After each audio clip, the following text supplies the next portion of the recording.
We're very excited about some of the announcements we've recently made together.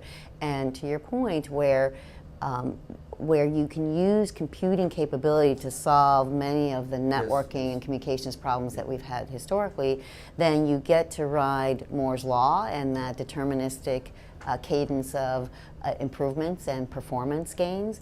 You get to ride the volume economics curve that makes the infrastructure a lot more cost effective.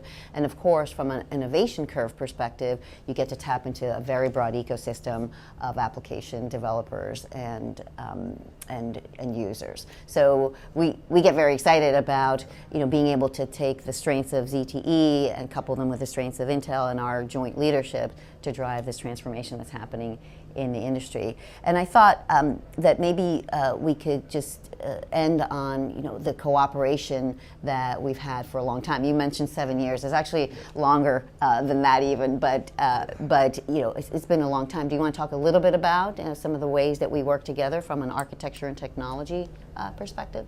Yeah, actually we have been working together.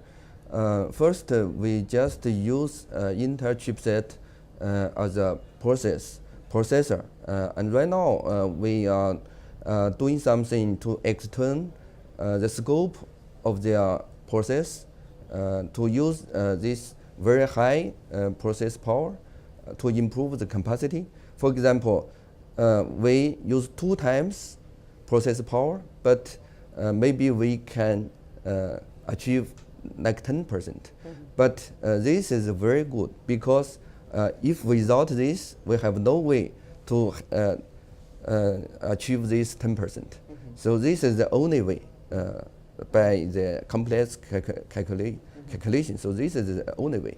So we think we can working further on this and even go one step more. So we can we can joint define the next generation chipset.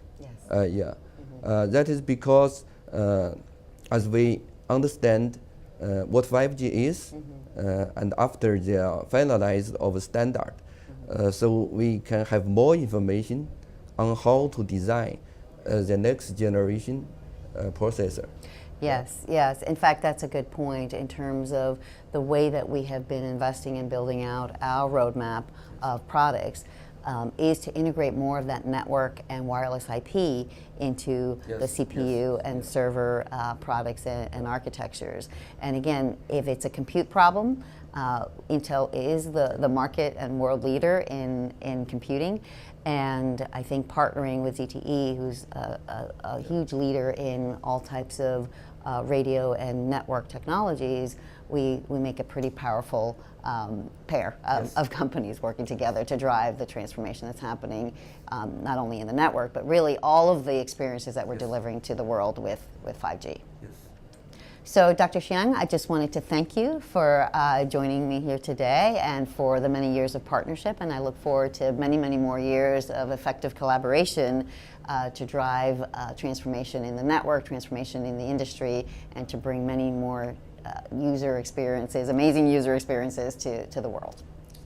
Very happy to be here, and thanks very much for the long-time cooperation, and we can go further later on. Yeah. Thank you. Thanks.